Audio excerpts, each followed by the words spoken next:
Eczema, psoriasis, fungal infection ಇವೆಲ್ಲವೂ common ಆಗಿ initially common symptoms ಇಂದ ಸ್ಟಾರ್ಟ್ ಆಗುತ್ತೆ. ಇಚ್ಚಿಂಗ್ ಆಗಿರ್ಬೋದು, ಪೌಡ್ರಿ ಫಾರ್ಮ್ಸ್ ಆಗಿರ್ಬೋದು, ಈ ತರದೆಲ್ಲ ಸಿಂಟಮ್ಸ್ ಇರುತ್ತೆ. ಚರ್ಮದ ಮೇಲೆ ಏನೋ ಸಮಸ್ಯೆ ಕಾಣಿಸ್ಕೊಂಡಿದೆ ಅಂದ್ರೆ ನೀವು ನೆನಪಲ್ಲಿ ಇಟ್ಕೊಳ್ಬೇಕಾಗಿರೋ ಮುಖ್ಯ ಅಂಶ ಏನಪ್ಪಾ ಅಂತ ಅಂದ್ರೆ ನಿಮ್ಮ ಜೀರ್ಣಾಂಗ ವ್ಯವಸ್ಥೆಯಲ್ಲಿ ಏನೋ ಖಂಡಿತವಾಗ್ಲೂ ಏರುಪೇರಾಗಿದೆ ಅಂತ ಅರ್ಥ.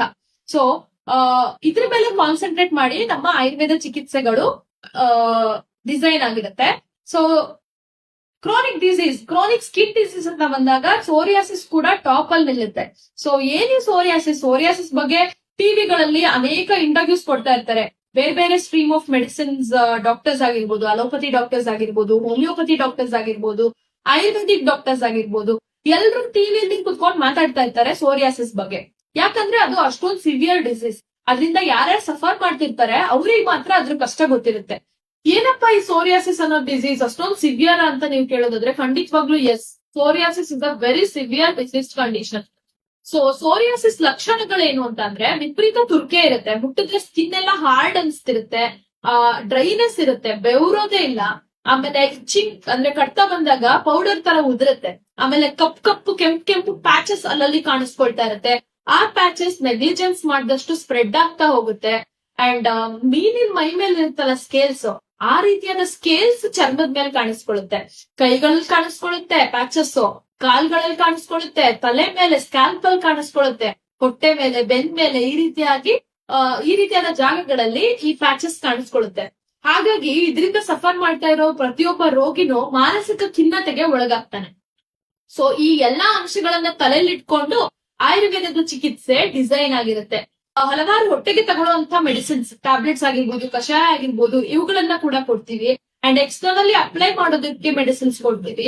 ಈ ರೀತಿಯಾಗಿರುತ್ತೆ.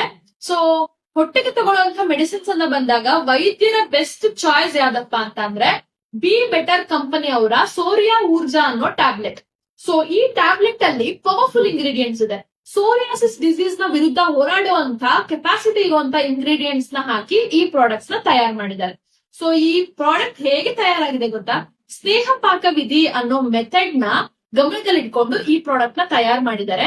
ಅಂಡ್ ಈ ಟ್ಯಾಬ್ಲೆಟ್ ನ ತಗೊಂಡಿರೋ ಪ್ರತಿಯೊಬ್ಬ ರೋಗಿಗೂ ಸೋರಿಯಾಸಿಸ್ ಇಂದ ಕಂಪ್ಲೀಟ್ ಆಗಿ ಗುಣಮುಖ ಆಗಿದ್ದಾನೆ.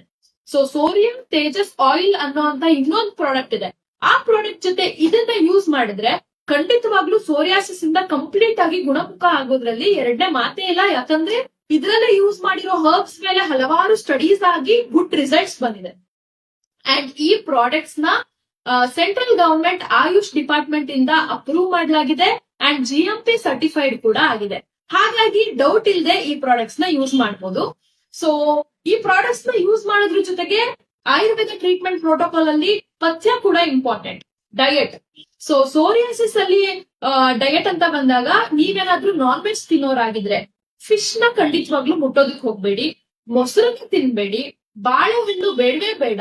ಸೆಲ್ದಿ ಪದಾರ್ಥಗಳು ಅಂತ ಏನ್ ಹೇಳ್ತೀವಲ್ಲ, ಆಲೂಗಡ್ಡೆ, ಬದನೆಕಾಯಿ, ಅಲಸಂದೆ ಕಾಳು, ಇವುಗಳನ್ನ ಯಾವುದೇ ಕಾರಣಕ್ಕೂ ತಿನ್ನೋ ಹಾಗೆ ಇಲ್ಲ.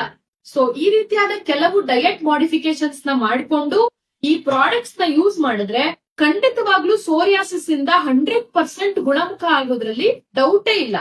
ಸೊ ಇದ್ರ ಬಗ್ಗೆ ಇನ್ನೂ ಹೆಚ್ಚಿನ ಮಾಹಿತಿ ಬೇಕಾದಲ್ಲಿ ಸ್ಕ್ರೀನ್ ಮೇಲೆ ಕಾಣಿಸ್ತಾ ಇರೋ ನಂಬರ್ ನ ಕಾಂಟ್ಯಾಕ್ಟ್ ಮಾಡಿ ನಮ್ಮ ಆಯುರ್ವೇದ ವೈದ್ಯರ ಜೊತೆ ಫ್ರೀ ಕನ್ಸಲ್ಟೇಷನ್ ಪಡ್ಕೊಳ್ಳಿ.